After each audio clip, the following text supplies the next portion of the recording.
Convido assim, sem mais delongas, o servidor da ANEEL, o senhor Marco Aurélio Lenzi Castro, para a exposição técnica da referida audiência. Boa tarde a todos. Boa tarde a todos. Eu vou apresentar aqui as principais propostas de alteração da resolução. Então, antes de passar pelos principais pontos, passar rapidamente sobre alguns conceitos importantes, um cenário atual, como está hoje a micro e mini geração no país, obrigado. Algumas ações recentes da agência e, enfim, chegar nas propostas. Bom, alguns conceitos. A resolução 482, ela define micro e mini geração como uma central geradora com potência até 1 mega, que utiliza fontes hidráulica, solar, eólica, biomassa e cogeração qualificada, conectada na rede de distribuição por meio de instalações de unidades consumidoras. Essa é a definição atual. A GD junto à carga, geração distribuída junto à carga, é uma ação de eficiência energética e gera benefícios para a rede. Então, essa resolução é pautada no conceito de eficiência energética. Esse aqui é um esqueminha para explicar, mais ou menos para quem não está familiarizado, como funciona a questão do sistema de compensação de energia. Então, se uma residência, uma loja, uma empresa gera a sua energia no seu telhado, no seu quintal, essa energia vai abastecer principalmente, primeiramente, a carga que está conectada nessa residência. Se houver um excedente, é injetado na rede e, no período que você não está gerando, você puxa a energia de volta. No final do mês, você pode ter um crédito a receber, né? Ao ficar de crédito para o mês seguinte, então, você abate a sua conta de energia. A troca de energia entre consumidor e distribuidora, ela é sem circulação de dinheiro. A rede é usada como se fosse uma bateria virtual. O sistema de compensação ele não é um modelo de comercialização de energia. Uma pincelada aqui sobre o cenário atual. Então, dados de maio de 2015, nós temos um acumulado de 670 micro e mini geradores instalados no país. Esse gráfico ele acumula de 3 em 3 meses, então ainda falta um mês para a última barra fechar o trimestre.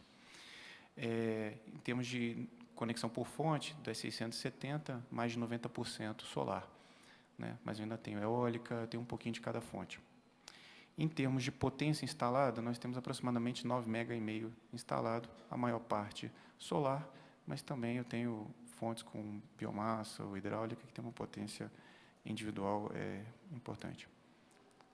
Em termos de distribuição por distribuidora, então, você tem mais de 40 distribuidoras e permissionárias que têm alguma microgeração instalada. A CEMIG, Minas Gerais, é que tem mais, seguida pela Coelce, Copel, Celesc, e depois tem uma grande divisão com muitas empresas com poucas unidades.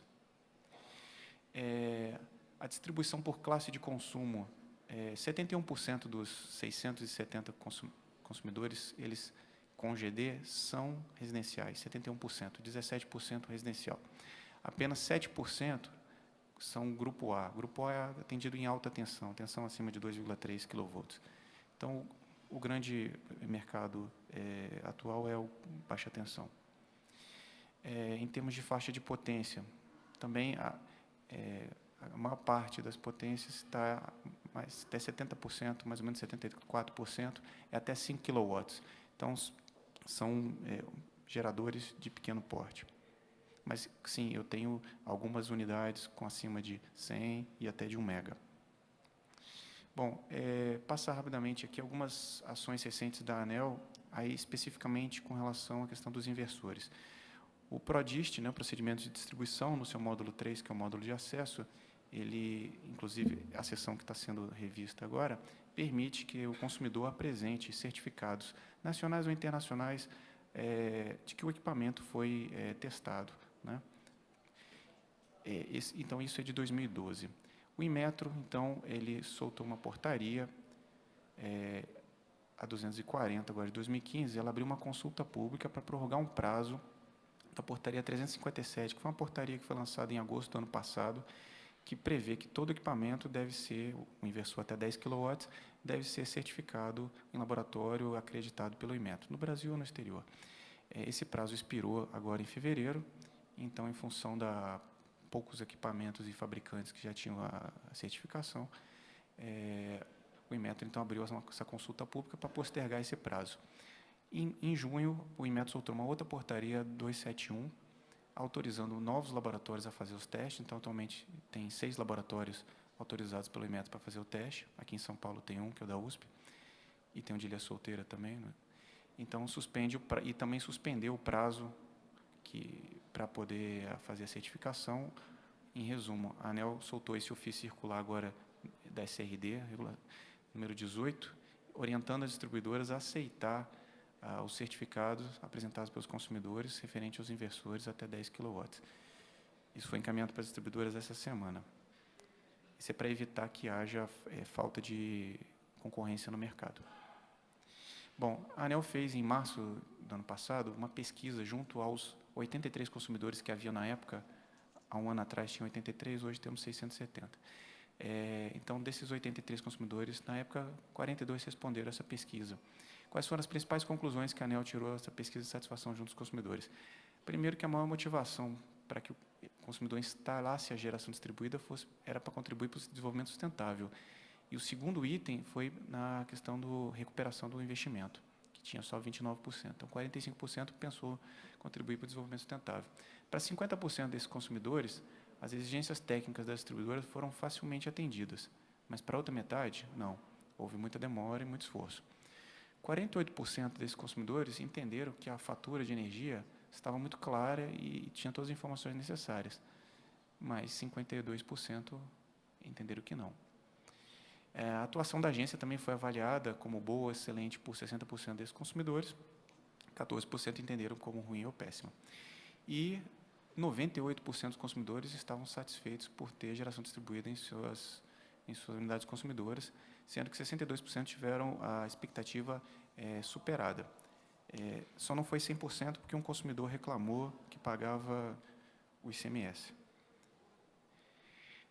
Bom, outra ação que a gente fez recente, a ANEEL enviou um ofício circular às distribuidoras. Eu vou precisar ler aqui porque o gráfico está mais distante. O ofício circular 22 de 2014 foi enviado 18 de dezembro do ano passado, com o objetivo de mapear quanto tempo o consumidor e a distribuidora gastam para fazer a conexão, quanto tempo cada parte demora.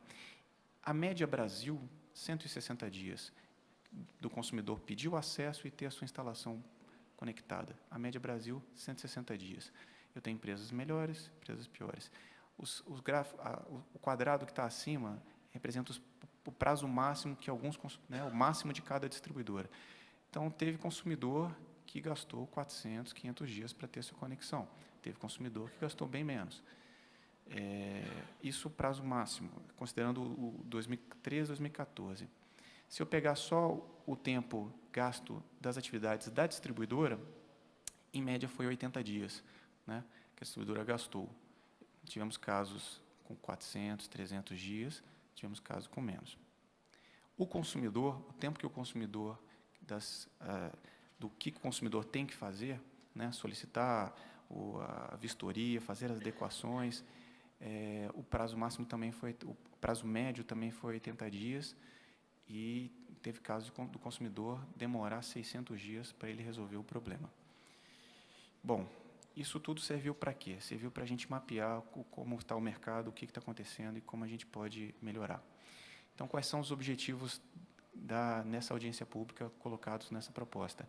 Reduzir os custos e o tempo para a conexão da geração distribuída, compatibilizar o sistema de compensação criado pela Resolução 482 com as condições gerais de fornecimento, que são estabelecidas na Resolução 414, que é ligada a consumidor, aproximar cada vez mais as regras do consumidor comum, aumentar o público-alvo, melhorar as informações na fatura.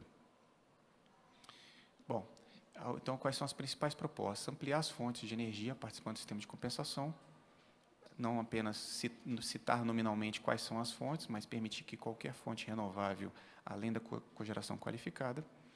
Redefinição dos limites de potência, microgeração, então, reduzir de 100 para 75 kW, para se adequar ao limite, ao que estabelecido pelos padrões, tanto da ANEEL quanto das distribuidoras, para conexão em baixa tensão.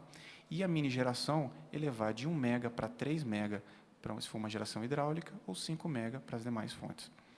Permitir que unidades consumidoras localizadas em áreas contíguas, ou seja, condomínios, residenciais, comerciais, possam participar do sistema de compensação.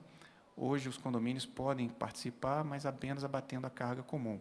Pela proposta, cada condômino poderá usufruir de um percentual da energia gerada pelo condomínio. Melhorar as informações constantes nas faturas de energia para os consumidores. Então, a gente colocou um monte de itens, vários itens que devem constar da fatura ou do anexo da fatura. Não cobrar pelo custo de adequação da medição, mesmo tratamento dado à tarifa branca. Observou-se também nesse ofício circular, a gente solicitou o preço dos medidores, e eles variam muito de empresa para empresa. Outra coisa, não permitir que cargas associadas ao sistema auxiliar de uma central geradora sejam utilizadas para comprovar a carga instalada da unidade consumidora do grupo B. O objetivo qual que é? Garantir que a geração esteja junto à carga, situação em que os benefícios elétricos para a rede são maiores. Correção de distorções no faturamento da unidade consumidora.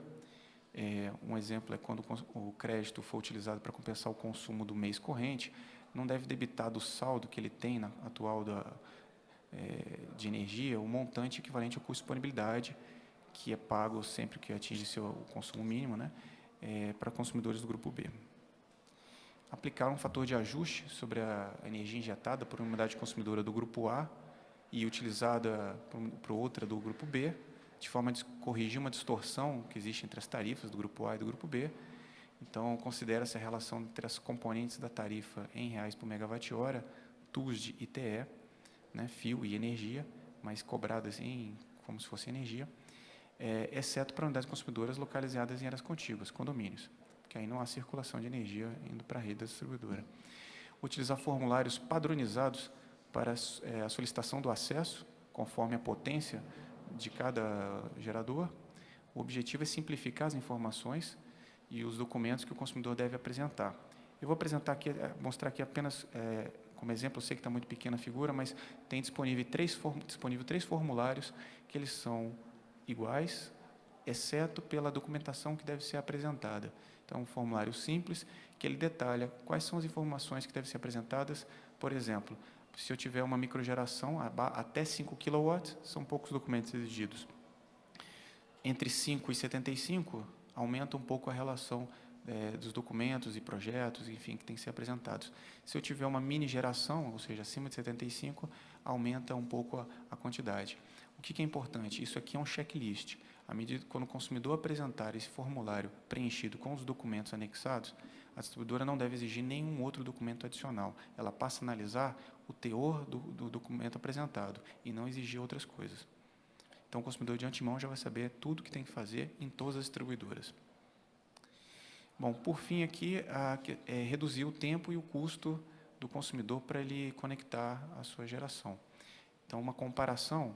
Atualmente, o prazo máximo para as atividades da distribuidora, que são emitir parecer de acesso, realizar a vistoria, entrega de relatório de vistoria, aprovar o ponto de conexão e efetivar a sua conexão, o prazo máximo hoje são 82 dias para a distribuidora.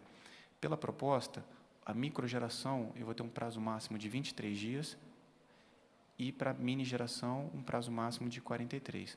Lembrando que esses prazos eles podem variar, porque aqui foi considerado sem necessidade de obra, em área urbana, e se houver uma pendência. Se não houver pendência, é mais rápido, e se for em área rural, o prazo é um pouquinho diferente, mas isso consta da proposta que está em audiência pública. Muito obrigado.